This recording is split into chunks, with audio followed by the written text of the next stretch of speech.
Our chair is not here. He's on the way. I'm going to perform a coup up here and take over. Be like Alexander Haig when Reagan got shot. And when he walks in, I'll let him take over. So I'll call it to order. We want to welcome everybody. Madam Clerk, we have all commissioners present except Mr. Britton, and he's on the way. I'll ask everybody to silence their mobile devices if you haven't done that already. And any speakers that come up to the microphone, please activate that before you speak so the YouTube recording can pick it up. At this time, I'll entertain a motion to approve the agenda as amended with the removal of items for decision number 2, general liability, workers' comp insurance renewal placeholder. And I'll have Mr. Epley to explain why we're doing that. Yes, sir. Thank you, Commissioner. The county purchases general liability and workers' comp insurance from a pooled collective group of counties that participate in the North Carolina Association of County Commissioners risk pool. There are no changes this year. That's just not a required item for action for the board to have to consider. I'll entertain a motion on that. So moved, Mr. Vice Chair. All in favor? Raise your hand, please. That's 4-0, madam. Our chairman is here. I will yield the gavel to him. Welcome, Mr. Chairman. Thank you, sir. Thank you, ladies and gentlemen. I apologize for sliding in here sideways. Have we approved the agenda yet, Mr. Vice Chair? Yes, sir. We're at number 3 there with the sheriff. All right, perfect. Thank you. All right. Item number 1 in the presentations, resolution authorizing Self County issued service sidearm and badge and presentation of advanced law enforcement certificate presented by our sheriff. Good afternoon, Banks. Hello, gentlemen and Ms. Cat. The sheriff's office will be asking for the commissioners to award 2 deputies that are retiring their sidearm and badge at retirement. One of them's already retired. The other will be retiring at the end of this month, which is tough. Both those officers have served the county in a very good way, and to see that many years of training experience walk out the door, even at retirement, is tough. We'll be celebrating Lieutenant Clint Little. He has been awarded the Advanced Law Enforcement Certificate through Department of Justice, specifically the North Carolina Sheriff's Education and Training Standards Division. So we will be presenting that to him publicly at the meeting. All right, thanks, Sheriff. Any questions on this item? Seeing here none, this item will remain on the presentation agenda. Thanks, Sheriff. Mr. Chairman, I'd Yes. like to make sure they remain on as action items as opposed to going to consent. Well, this is presentation item. Yeah. Just make the vote to order their firearms. I want to make sure it's action item. We haven't had a presentation, so you could take action for it at the regular meeting and we'll be present for that. Okay. All right, item number 2 comes from the Board of Commissioners, recognition of United Way, Burke County on its 70th year anniversary. And looks like I'm presenting this item, so I don't know if we have any United Way folks here today, but certainly look forward to recognizing our United Way. They do a great job in our community. I have supported United Way over many years and appreciate all the work that they do, and I know all of us in our community appreciate that as well. So we look forward to recognizing them at our regular meeting. Item number 3 comes from the Burke County Chamber of Commerce, recognition of winners from the Big Challenge. And this will be presented by Tanya Stevenson, the President and CEO of Chamber of Commerce. Afternoon, Tanya. Good afternoon. Thank you, Mr. Chairman, for having me, and commissioners, manager, attorney, and Madam Clerk. Appreciate your time. We are excited that we have just finished our first ever BIG Big Challenge, and that stands for the Burke Impact Groups Challenge. For the past 4 years, as you may recall, we've done the litter sweep for the community, but this year we wanted to expand it to be able to include everyone in our community who genuinely wants to do good. However, not everyone is physically able to get out and do pick up litter and that sort of service. So this year we expanded it into the Big Challenge. Also, we discovered that when we did the litter sweep, and it was only for a week, a lot of people couldn't come out for that week due to businesses and vacations and different things. So we ran it for the entire month. And this expanded format allowed us to have more people to participate in ways that matched their abilities and their schedules. And we welcomed and encouraged traditional litter sweep. But as we invited the other groups, we had various projects such as a storybook trail. $5,000 was raised for Royal Park. We had a free resource event held by Carolina Caring and Grow with Drexel. We had Hats for Hearts by Texas Fish Camp. Sewing for a Cause. A ramp was built. Berkmont Baptist Church and their group went up and did some Helene projects. We had an edible garden growing at Valdez Lakeside Park.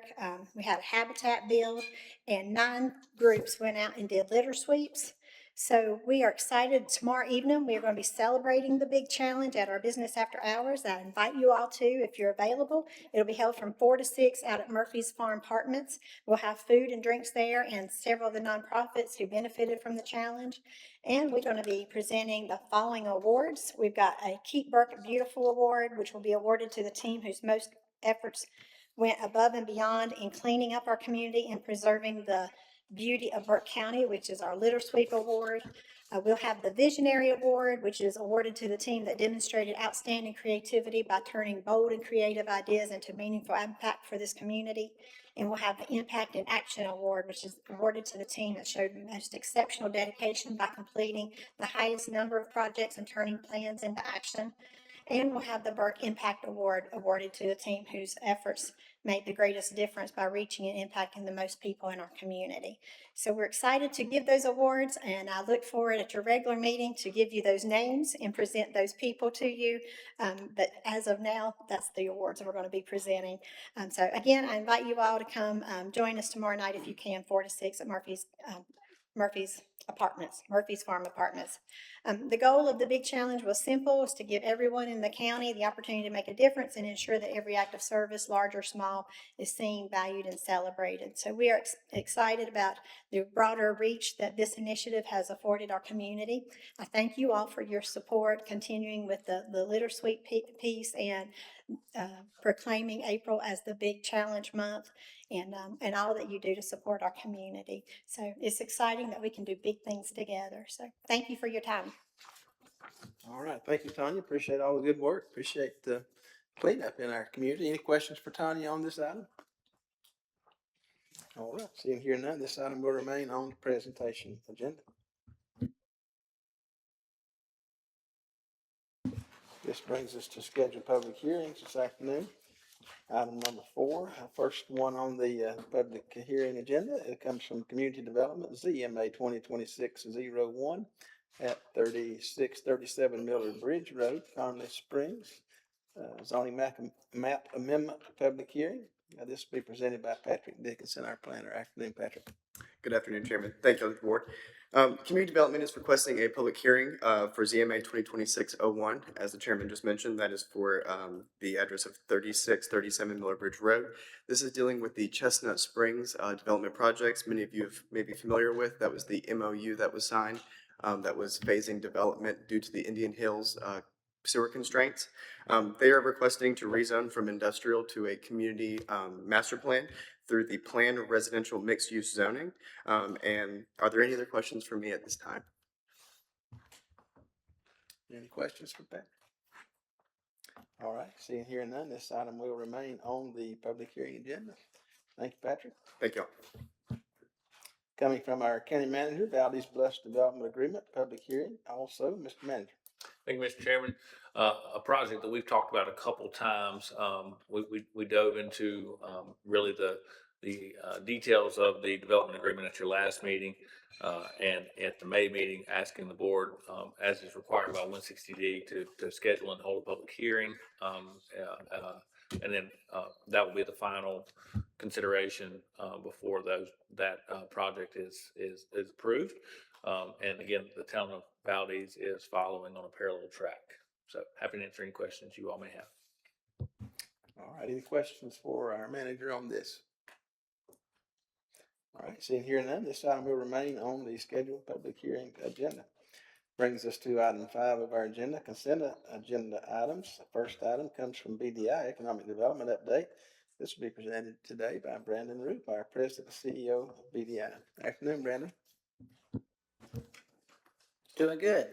I think, as the chairman said, Brandon Roop, President CEO of BDI, I think today officially marks day 30 on the job. So I get hitting the ground running here. My presentation this month will be, again, having been so new, no groundbreaking revelations into BDI. More talking about economic development as a practice, demystifying our business. I love to do that whenever we're given an opportunity to talk in a public setting.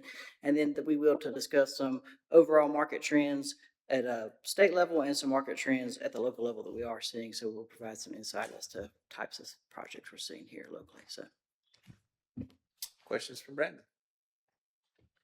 All right, seeing here none. Thank you, Brandon. We look forward to a further report. Mr. Chairman. We're gonna need to move that to a presentation or, Are you gonna present here now? Yeah, well, if the board is willing, I think a presentation would be a more appropriate agenda. at our regular meeting. Yes, sir. Okay, everybody okay with moving this item over to presentation? All right, that's what we'll plan to do. So Brandon, we'll look forward to hearing your presentation at our regular meeting. Item number 2 comes from Burke County Public Schools, presentation of financial data for the period ending March 31, 2026, presented by Keith Lawson, Finance Officer for our school system. Afternoon, Keith. Good afternoon, gentlemen, lady.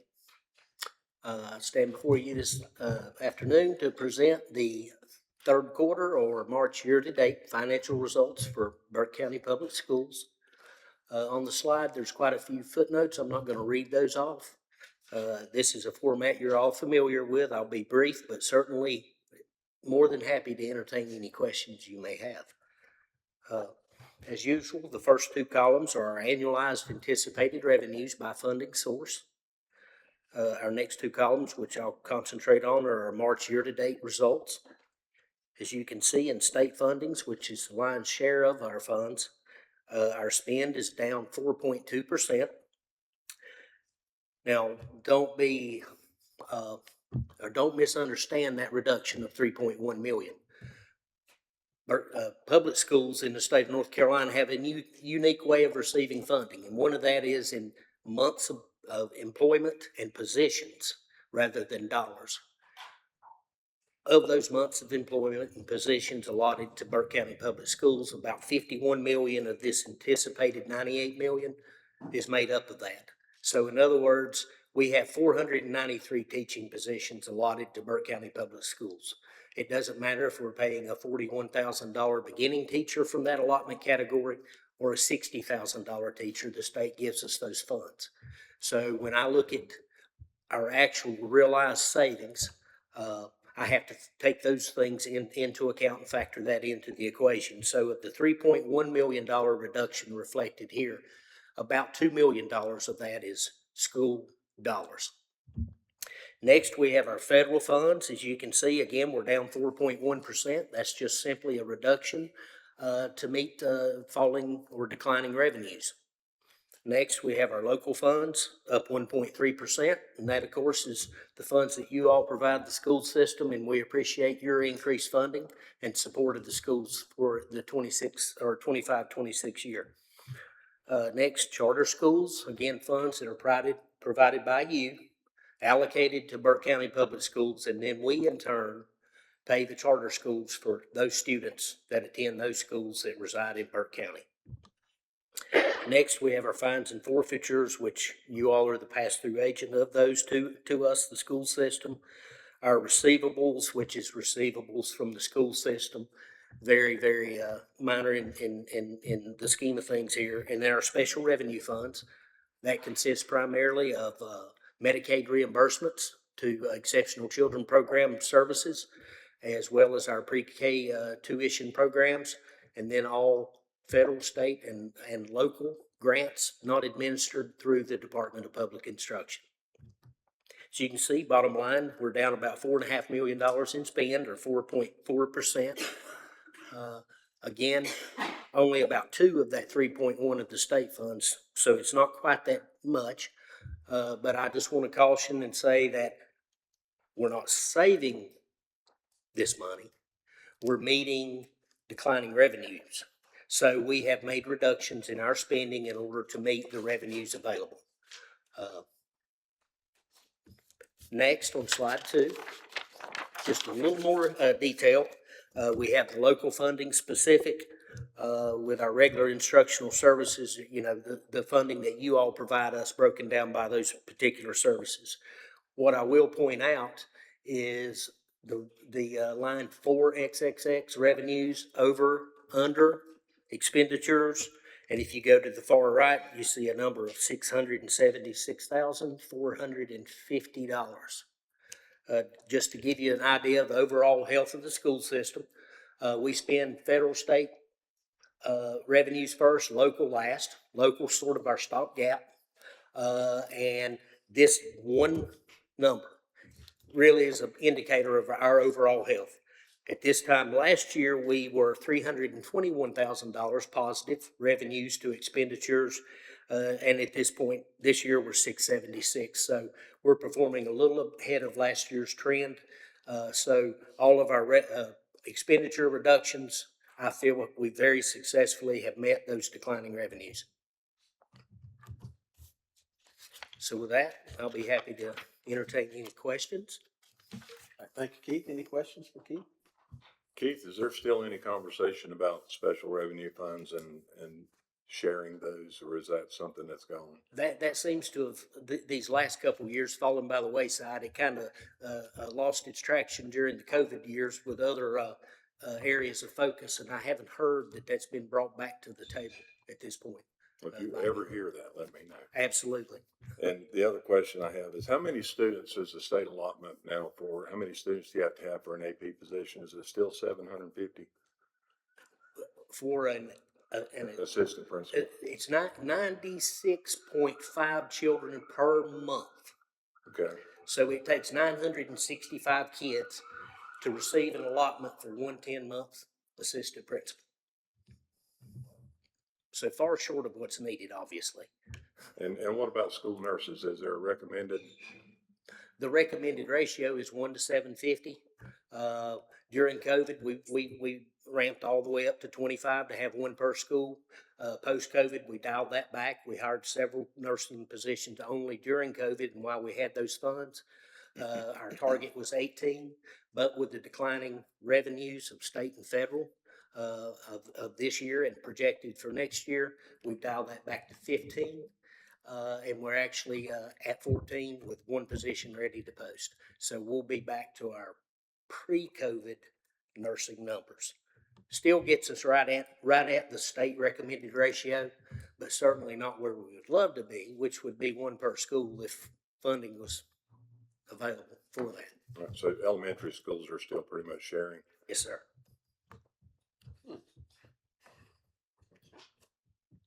Other questions? All right. Seeing here none, this item will remain on the consent agenda. Thanks, Keith. Thank you. Item number 3 from the TDA, financial update for the period ending March 31, 26. This will be presented by Ed Phillips, our CEO at the TDA. Afternoon, Ed. Good afternoon, everyone. Before I get started into the numbers of the TDA, I want to cordially invite all of you guys to one of our America 250 celebrations this Friday at 11 a.m. At Freedom Park. We're going to have a Liberty Tree dedication. So it's going to be a fun event. We've already planted the tree out there, and a stone monument plaque has been applied to that. So we'll be there at 11. You don't want to miss this. This is going to be a fun time, I swear. Also, I want to tell you this, Wednesday this week from 4 to 6, this is National Tourism Week nationwide. And so we're having an open house at the Burke County Visitor Center from 4 to 6 on Wednesday. We'll have refreshments and fun time for that. Getting into the TDA numbers for the period of July 1, actually this is the third quarter that we're actually reporting on, January to March. We've collected $573,000, $725 of occupancy tax. Right now, we're running even flat on occupancy tax versus 2024. You got to remember 2025 was a big bump because of all the recovery workers here during that time period. So we're really not measuring against 25, we're measuring against 24. And right now we're fairly flat with those numbers. All the expenses are in line with our budget for the year. Our balance sheet as of March 31st, First Citizens Bank, $291,516, and our capital management account, if you will, our savings account of $650,352. Few little payables and liabilities down below. The Morganton and Valdez have drawn down significantly. There is still some there, quite a bit there for Valdez, $147,971. Entertain any questions. All right, thank you, Ed. Any questions for Ed on his report? Seeing here none, this item will remain on the consent agenda. Thanks, Ed. Item number 4, coming from Western Piedmont Community College, presentation of financial data for the period ending March 31, 26, presented by Sandy Holman this afternoon, Vice President for Administrative Services and CFO. Afternoon, Sandy. Good afternoon. I'm going to go over a brief summary of our finances through the third quarter of fiscal year 26 as we move into our fourth quarter. Our current state budget is $18,169,127. That includes our formula allocations and special allocations throughout the year. Through March 31st, we've spent $12,772,923, which is approximately 70.3%. A lot of that is our funding allocation, but other different allocations, some of that can be carried forward, some of it can't be moved around, and so 70.3 is actually in line with where we normally are for this time of year. The next 3 columns in light blue represent the county budget and actual expenditures through March. Our county budget is $3,129,864, which we have spent $2,370,015, utilizing 75.7%. This is slightly higher than normal, mainly because we've had several different repairs throughout the year this year, more than we had accounted for, but still on track to finish the year strong. The final 3 columns is our institutional budget. Again, that's everything other than state and county funding. And we had a budget of $10,960,844. And student aid counts for over half of these funds, but then we also have numerous federal and local grants, such as the National Science Foundation, 2 federal TRIO grants, Education Talent Search, and SSS grants, Student Support Services, as well as ARC, Golden Leaf, and the Cannon Foundation. So going to our next slide is just the breakdown of the county expenditures, with our major categories being salaries and benefits at 27.9%, contracted services at 18.6%, utilities at 21.5%, and then repairs and maintenance at 13.7%, round out the top 4 categories for our county expenditures. A few other items that we just want to mention to the commissioners is, again, I think at our last meeting, I talked about how the college has shifted to a lot of 8-week courses for the semester, breaking that down. And that's gone very well. We have approximately 70% of our courses that are on 8-week sessions. And that's, we're going to continue to evaluate that data. This has just been our first year, but success has been good so far this year, and we'll continue to look at that. Our enrollment last year did increase about 8% overall. So that's about 168 budgeted FTE for us. We went from a total of 2,004 to approximately 2,172. I say approximately because our spring enrollment still has to be finalized, but that looks to be close to where we will be with an increase of 168. For curriculum, we had 126 increase at 7.82%, which is the majority of where our increase was. There are many informal and formal projects going on at the campus, including our new Emergency Service Training Center, which we hope will be operational in the fall semester, and we're going to have our grand opening on September the 11th, so we hope that many of you can be there for that. We also had our chiller replacement for our Pfeiffer Hall, and in doing that, we then came across some water lines that need to be repaired. These, fortunately, we've been around a long time, but unfortunately, those things underground tend to break occasionally. So we're going to have to work on some of the hot water chiller lines and the cold water. and have some repairs there. Our Federal Pacific electrical panels that we had to replace due to insurance, we are finishing up on some of those projects. We have 2 main areas that still need to be completed that we're just having to coordinate around student courses and students on campus. That should be finished up this Christmas, over the Christmas break. And then we have our rope course rebuild, our Alpine Tower that was demolished during the Hurricane Helene. We're now finally got our vendor who will be on site within the next couple of weeks working to rebuild that. And then we will be moving our cosmetology center from the Magnolia Plaza Shopping Center to our K building, which is across from the Murphy Farm Apartments. And hopefully that'll be going on through the summer and fall semester. I'll be glad to answer any questions. All right, thank you, Sandy. Good report from our college. Any questions for Sandy? So, yes, all the residents at Murphy Farms, they'll be able to get their haircuts there at the, We hope that many of them will come and get their hair cut, okay. or manicures and pedicures. There you go. Other questions, comments? All right, seeing here none, this item will remain on the consent agenda. Item number 5, coming from Juvenile Crime Prevention Annual Plan, fiscal year 27, presented by AJ Couture this afternoon. AJ, good to see you. Gentlemen, this agenda item that comes before you annually from your Juvenile Crime Prevention Council is the annual plan, which indicates that the committees and the council as a whole have performed the work required by the state in order to receive funding. I guess I don't have to tell you that we have not been advised from the state that we will get more money or less money. And so the budget that you see in there is exactly the same as we've had previously. The outreach committee surveyed the county's programs, which service Berks youth and identify the gaps in services. The finance committee prepared and released the required request for proposals that the state requires to solicit applications for the funding.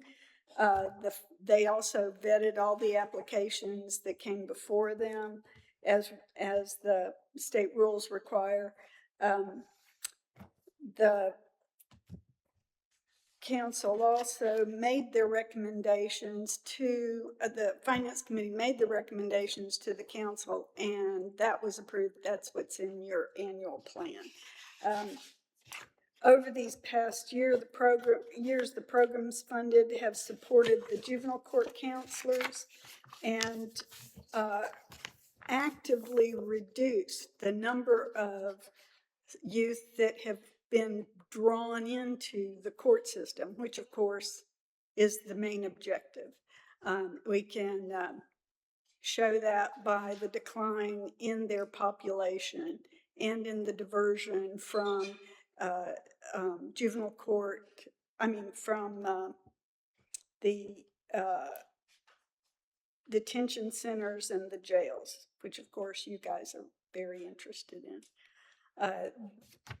They go hand in hand now with the School Justice Partnership, which has been instrumental in coordinating the schools, the juvenile courts, the law enforcement, thanks to the sheriff's work, also the officers in those schools as well. This has really been essential since, even though their population has been reduced, I don't think I have to tell you that the kids they're dealing with now are not the kids of our youth. And it's quite an effort to make any kind of impact on youth that have the kind of access to misbehavior that is available today. The remainder of the documents are items to assure the state that the council has dotted all their I's and crossed all the required T's so that this funding can come through the county and support the programs that have been supported in the past years and this coming year also. Based on these positive results, the council respectfully requests your approval of the annual plan. And if you have any questions, I'll be glad to fumble through some sort of answer. Okay, thank you, AJ. Any questions for AJ on this information? All right, thank you very much. This item will remain on the consent agenda. Item number 6 comes from the clerk this afternoon, appointments to the Adult Care and Nursing Home Community Advisory Committee. Ms. Cat. Yes, Mr. Chairman, this is a request to reappoint Dolores Huffman, who has a term that expires May 31st, and she is interested in serving another term. And additionally, Ms. Loretta Welcher has almost completed her training. She will have completed her training by the regular meeting. So in anticipation of her completing that and the state authorizing her, this is a request to appoint her for an initial 1-year term. All right, thank you, Cat. Any questions for this item? Seeing here none, this item will remain on the consent agenda. Item number 7, also from the clerk, appointment and removal from the Child Protection and Child Fatality Prevention Team. Madam Clerk. Yes, the Child Protection and Child Fatality Prevention Team has a seat designated for the health director. Currently, we have Danny Scalise, the former health director, on that roster. He resigned April 2nd, 2026. And so this is a request to remove his name and to appoint Ashley Jarrett, the interim health director, in his place. All right, thank you, Cat. Any questions on this item? Seeing here none, this item will remain on the consent agenda. Item number 8, also from the clerk, reappointments to the East Burke Senior Center Advisory Council. Yes, Mr. Chairman, Karen Robinson and Jacqueline Fleck, they both currently serve on this council, and they have terms that expire May 31st, and they are willing to serve an additional term. Thank you, ma'am. Any question on this item? Seeing here none, this item will remain on the consent agenda. Item number 9, coming from the county manager, approval of audit contract for fiscal year 27. Mr. Manager. Thank you, Mr. Chairman.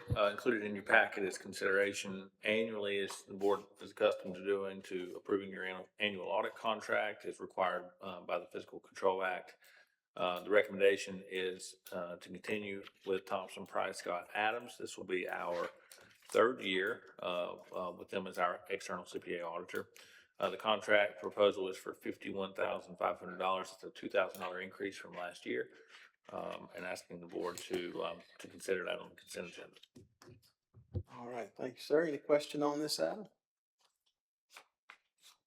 Seeing here none, this item will remain on the consent agenda. Item number 10, also from the county manager, applications for public school building capital funds. Mr. Manager. Thank you, Mr. Chairman. Again, another annual deliverable from the board. This is the lottery drawdown that you're accustomed to for the debt service, and this will be the final drawdown for this purpose. But Patton and Drawn high schools both had one remaining debt payment that was made back in March, and we've made that. So this application will allow the county and the school system to be repaid. It requires approval by this board, signature by the chairman, and also signature by the school board chair. So happy to answer any questions. Any questions on this item? Seeing here none, this item will remain on the consent agenda. Item number 11, county manager also, lease for adult corrections. Mr. Manager. Yes, sir. Statutorily, we are required to provide adequate space for adult probation supervision. And it has to be, excuse me, close proximity to our court facility. Currently, they share space with the Register of Deeds office. They had proposed a 3-year extension. What we're asking you to consider is a 1-year, 12-month extension. And the reason for that variance is we are working through a space analysis with them, looking to how we may more equitably share space between the state and the Register of Deeds office. Our registrar's office is a bit cramped, and we're hoping a more efficient design may meet the state's need while allowing her to expand it just a bit, and hope that we can get that done in the next year. So this is a $1 lease to meet that statutory obligation through 6/30/2027. All right, thank you, Mr. Manager. Any question on this item? Seeing here none, this item will remain on the consent agenda. Item number 12, Also from the county manager, approval of budget amendment number 30. Mr. Manager. Yes, sir. Budget amendment number 30 is a request for $369,328. There is no local county or school money involved in this. This is from the nutrition proprietary fund that the school system operates. And it is actually something that's been originally appropriated as part of the overall central office project to buy kitchen equipment. I think the vision there is to centrally prepare, and then much of the example that Mr. Lawson shared with me is like pizza dough. They can prepare that there and then move it to the other schools throughout the county to hopefully help manage and control some of that food cost, and that'll be done. I think similarly, the food service company is doing that in maybe Rowan County, but this is adding to that original project appropriation. And no local dollars involved to buy kitchen equipment. All right, thank you, Mr. Manager. Any question on this item? Seeing here none, this item will remain on the consent agenda. Last item on the consent agenda is item number 13. Also from the county manager's office, approval of budget amendment number 31. Yes, sir. This is a similar, we've done a couple of these this year. The state has sent us, sent Burke County and specifically the Department of Social Services and the Special Assistance for Adults Department, additional disaster recovery from Hurricane Helene of $20,000. And this will be used to support those folks, things like utility payments and other needs as they come up. I think this may be the second or third rendition of these funds that the states came. There's no match and no impact on the county's budget other than the revenue and expense. Happy to answer any questions. Thank you, sir. Any question on this item? Seeing here none, this item will remain on the consent agenda. This brings us to item number 6 on our agenda, items for decision. We have several.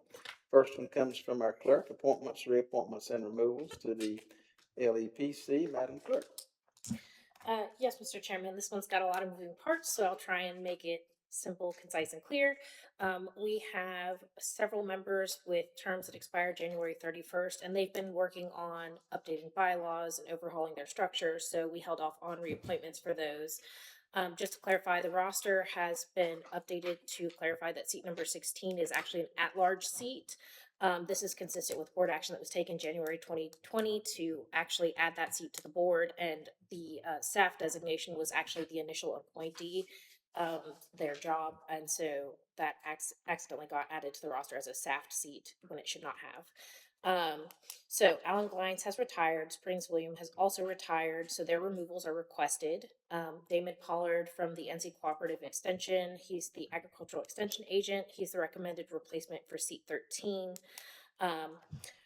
There are several members, Brooke Jarlson from seat 6 and April Pope from seat 9, who have never attended. We've tried to contact them several times. They don't seem to be interested in serving on the committee, so we're requesting their removal in accordance with section 292 of the Burke County Ordinance, which is for attendance. And then right now, staff recommends John Heflin to replace seat number 6 and Bradley Hinton for seat number 9. Jeffrey McDaniel no longer meets the criteria for seat number 15 due to a change in employment. His removal is requested, but Beth Anderson, who was originally in an at-large seat, actually fills that qualification for seat 15. So we're just asking her to be reassigned to seat 15 and then reappointed for an additional 3-year term. All right, thank you, Kat. Any questions on this item? That's a lot. I'm sorry, guys. All right, seeing here none, this item will remain on our decision agenda. All right, we removed item number 2. That takes us to item number 3 from the county manager, consideration of a resolution adopting a policy on zero-based budgeting. Mr. Manager. Thank you, Mr. Chairman. A practice that has now become, I think, commonplace to our culture here is avoiding what may be considered norm in a lot of places of incremental based budgeting and really resetting and recalibrating each year at an operational level to build the budget without assumptions and without, prior year, norms and starting literally with zero and building up. It's something we continue to practice. I think it's, again, embedded in our process. Commissioner Barrier actually suggested that maybe, the board consider a resolution that would, add this to a formal policy. It's something that this team and this board has embraced and that we, intend to continue doing, long term. But as I think a goal of consistency and sustainability, even after this team is no longer here, embedding that into an operating practice. And so this resolution would do just that and make it really an expectation that budget in Burke County is built from a zero-based target every year. Okay, thank you, Mr. Manager. Any question on this item? Seeing here none, this item will remain on the decision agenda. Item number 4, also from the county manager, presentation of recommended budget for 26-27 and scheduling of public hearing. Mr. Manager. Yes, sir. In 2 weeks, we'll be prepared to present the recommended FY 2026-2027 operating budget. This process, as you all know, started earlier this year in January and February with kicking off the budget process. The board's had your strategic planning work session. We've approved our capital improvement plan. We've done revenue forecasting and issued a revenue memo. And we're excited about presenting the budget. Without question, it's been one of the more challenging budgets in my experience. We have been reminded this year that we are a political subdivision of the state, and the vast majority of what we do is at their direction, and the vast majority of what we do, regardless of long-term planning and forecasting and financial positioning locally, is dependent upon things outside of our control. But excited to present that to the board, and at that time, after presenting it, the budget message will also be issued. The budget will be available for public inspection for 30 days, and I'll also ask you all to consider scheduling a public hearing for the June meeting, so that ahead of your consideration and vote, the public may have an opportunity to comment. All right, thank you, Mr. Manager. Any question on this item?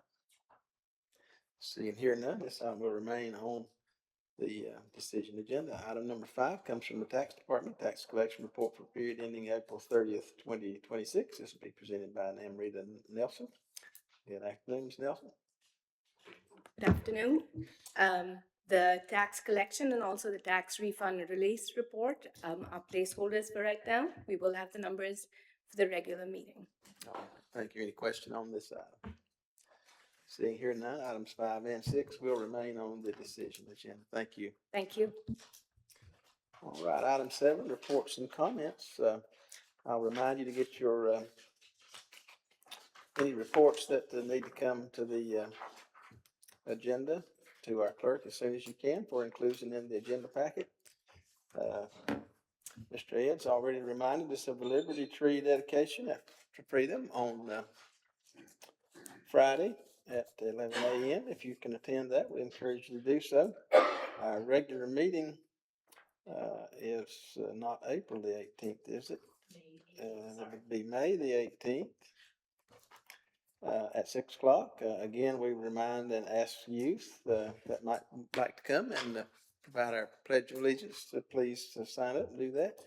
I also invite religious officials who might be interested in delivering the invocation. We'd love to have you sign up for that as well. You can see our clerk for that. All right. Have no other items for discussion. We have a couple of action items this afternoon. Mr. Chairman, I'd like to have an item of discussion before we wind it up. This past, as we all know, America is having its 250th birthday, the semi-quincentennial. Well, that fine institution, George Hildebrand Elementary School, had their 100th centennial celebration last Friday. And that's where I went to school, and I'm a proud old George Hildebrand boy, so I just had to bring this up. And also on that day when they had their presentation, we had an owl, a barred owl, that was trapped in a boiler room. He's, of course, the symbol of education and learning, and he knew that was the best place he could find in Burke County. So he wound up there and didn't want to leave. So I called Mark Delahunt and the county manager, Brian Epley, and I don't know how much input they had, but they got the Carolina Raptor Association down there to rescue the owl. He is presently down in Huntersville, North Carolina, being rehabilitated, and they're gonna bring him back and turn him loose. But I wanted to thank the county manager and Mr. Delahunt. All right, good job. We got the Yeah. owl. I didn't realize you was Owl 100 years free. old, Phil. I mean, so how long has school's been around? I was first graduate class. Mr. right. Chairman, Yes. Chairman, yes, you mind if I make a comment? I just want to remind folks that tonight, the Child Fatality Prevention Team, in partnership with the Burke County Public Schools, is having an event at Patton High School. It starts at 6 o'clock. The community's invited. We will be providing pizza at 6 to 7:30, protecting our kids and recognizing signs and offering support. We recognize that through the Child Fatality Prevention Team, we've encountered a number of suicides, unfortunately, and all kinds of other trauma that our kids are going through. The topics that will be covered tonight are the signs of suicide, mental health, Burke County Public Schools behavior support services, Burke County Public Schools web monitoring, and the mobile crisis Catawba Valley Healthcare. So it's an important evening, and I hope folks will come out. All right, thank you, Commissioner Barry. Appreciate that update and reminder. If you can come out and join that meeting tonight, please do so. All right, that brings us to action items. First one comes from Board of Commissioners, appointment of clerk to the board, presented by myself. Motion to appoint Morgan Buchanan, who is in our presence this afternoon. Mighty good to see her. Mr. Chairman, Yes, we can make a motion now. Yes. I believe we're ready for that. I'll make a motion to appoint Morgan Buchanan as clerk of the board effective May 11th, 2026. All right, thank you, Mr. Trout. All those in favor signify by the uplifted hand. That is 5-0. Madam Clerk. So, Morgan, welcome. If you'd like to make a comment, we'd be happy to hear from you.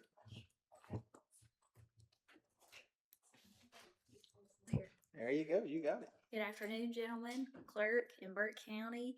I'm thrilled to be here, and I just look really forward to the opportunity to work alongside you guys and Kat and at Burke County and the direction you guys are headed. And I'm just really looking forward to the opportunity and kind of the direction we're going. So thank you. Thank you, Morgan, for being here, and thank you for being ready to get started. Morgan's first day on the job will be May the 11th, and we look forward to that. Second item on the action agenda today is our DSS departmental update for the period ending February 28, 2026, and we'll hear from our DSS director, Corey Fisher-Wellman. Afternoon, Corey.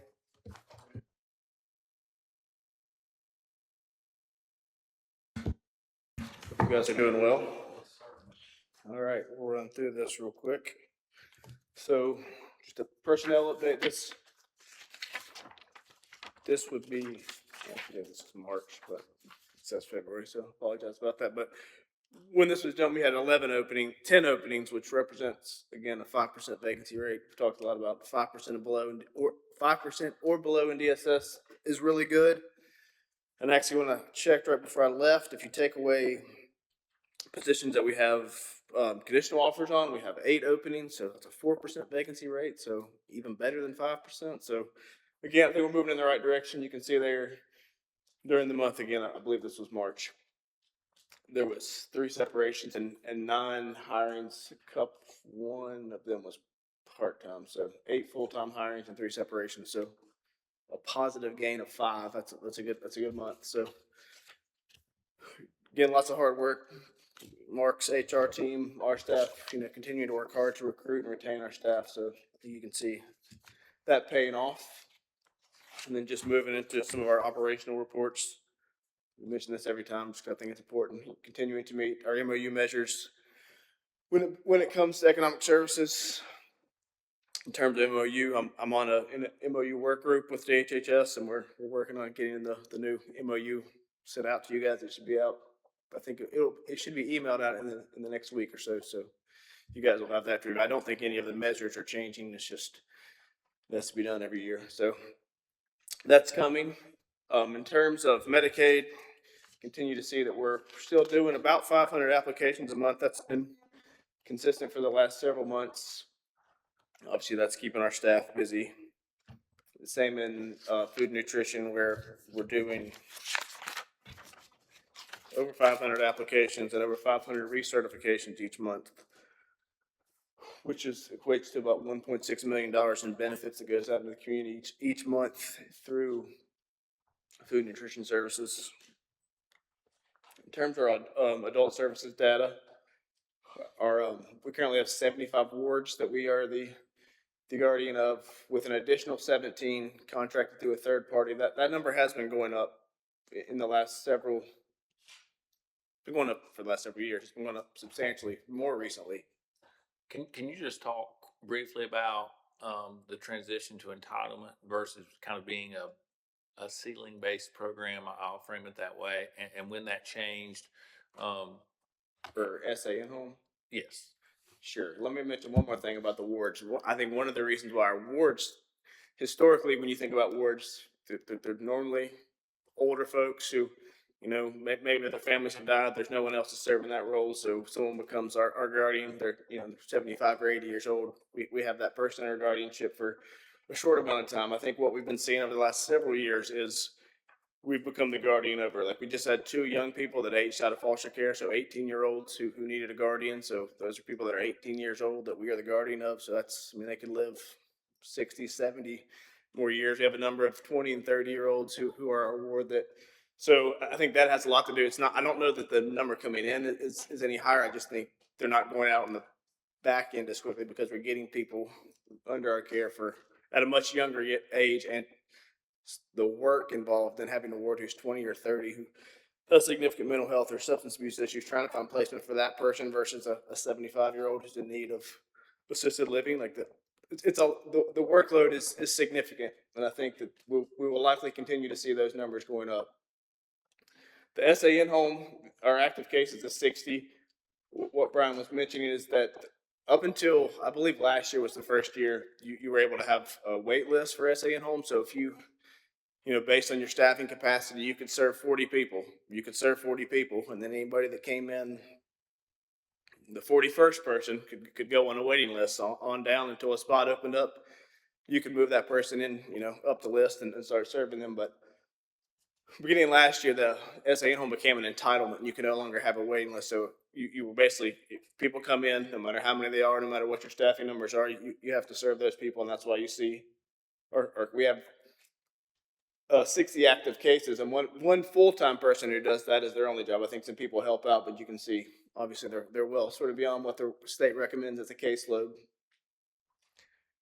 And then in terms of our community alternative program, again, that's one of the supportive services that is not required to provide that we do provide, and we are continuing to serve 132. That wait list that's how many available spots we have open. We are ready to take people as they come, but those are managed through the state, and we don't control how quickly the referrals come. We constantly sort of reach out and ask and say we're ready, and they come when they come. You can see there in the chart, that's just some data about our adult services reports that were received during the month. So we had 36 reports, 13 of which were screened in for meeting the criteria for abuse, neglect, or exploitation. Then we're able to provide, as you can see on down the list, we provide other services sort of outside that investigative track. Some numbers on our.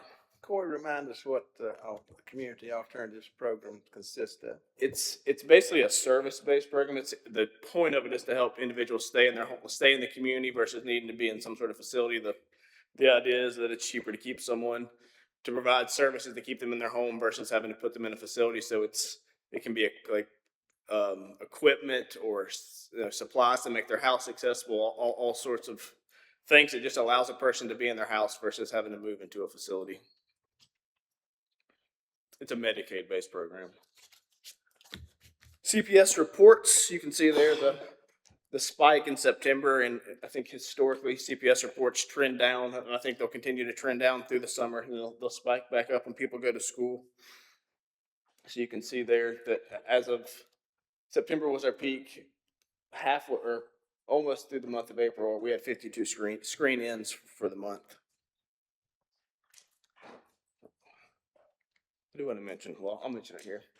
So this is just a look at our CPS caseloads. You can see it's continuing to trend down dramatically. You know, this is just investigative cases, not family and home cases. So 153 open investigative cases, which is a significant reduction from the beginning of the year.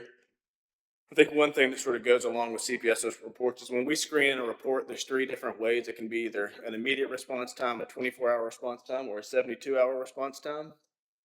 But with the transition into Path-NC earlier this year and new policy, immediate responses are up 20% across the state, and we are also seeing that here in Burke County, which if a worker gets an immediate response, that means they have to go out immediately, as it says. So no matter whatever you have planned for that day, you got to go right then and assess that case. So what has happened is we've seen that 20% increases. If workers were used to getting more 72-hour response times, that makes it a lot easier for you to plan your day. If you get immediate today and you get a 72 tomorrow, you can sort of finish up what you were doing on this immediate case, knowing that you got 3 days before you have to go initiate this new case. But now workers are getting significantly more immediate response cases, which obviously immediate cases are more serious. So there's more work. There's typically more follow-up, and it makes it a lot harder to sort of plan and manage your day. So that has been a significant adjustment for our workers. I think we're continuing to monitor and see if there's a way if there's something you can do with staffing to help with that. But it is a trend that is happening across the state that is definitely happening here as well. In terms of foster care, again, we've continued to see foster care numbers rise as well. We're up to this, again, foster care numbers are a point in time. So at the date this was put together with 212 young people experiencing foster care. And during the month of March, there were 11 new entries into foster care and 2 exits. So unlike the staffing, this is going in the wrong direction, but I think there's a lot of factors that are contributing to an increasing number of young people entering care lately. And then lastly, just wanted to touch on March was Social Work Appreciation Month.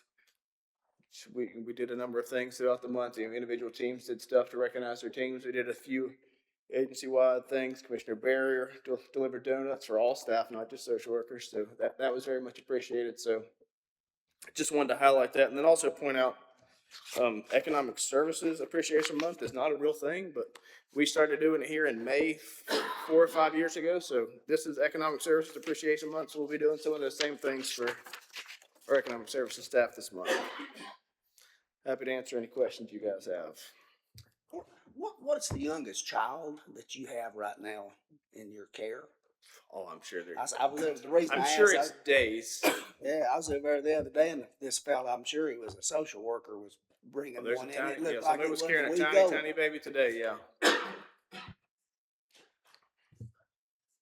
Any questions for Corey? Seeing none, I'll entertain a motion to accept this report as presented. Make the motion, sir. Thank you, Mr. Vice Chair. All those in favor signify by uplifting the hand. 5-0, Madam Clerk. Yes. And just before we reach our adjournment today, I did want to take just a moment to recognize the fact that along with the National Tourism Week, this week also recognizes Professional Clerks to the Boards of County Commissioners Week. And I wanted to take just a moment to recognize our interim clerk and our deputy clerk who's just doing everything all at one time right now. And Kat, again, we thank you for your work during this time as Kay retired, and looking forward to Morgan coming on. The role of the clerk to the Board of County Commissioners is crucial for maintaining an informed community and facilitating effective local governance through communications among citizens, governing bodies, and administrative departments. And we do recognize that these gals are the face of the commission, usually from Monday through Friday, 8 to 5 for sure, when citizens call and come into the office. they are the first contact in relation to this board, and we want to recognize that. The position of the clerk was one of the oldest in local government, continues to be essential as the official record keepers of their counties with responsibilities that are deeply rooted in history. North Carolina General Statute 153A-111 requires every board of county commissioners to appoint or designate a clerk to the board to perform any duties that may be required by law or the board of commissioners, including but not limited to the preparation, filing, and protection of local government records, which are vital for accountability and transparency. So with that, I would just like for us to extend our appreciation to our incoming clerk and to our interim clerk and deputy clerk at this time. Let's give these ladies a hand.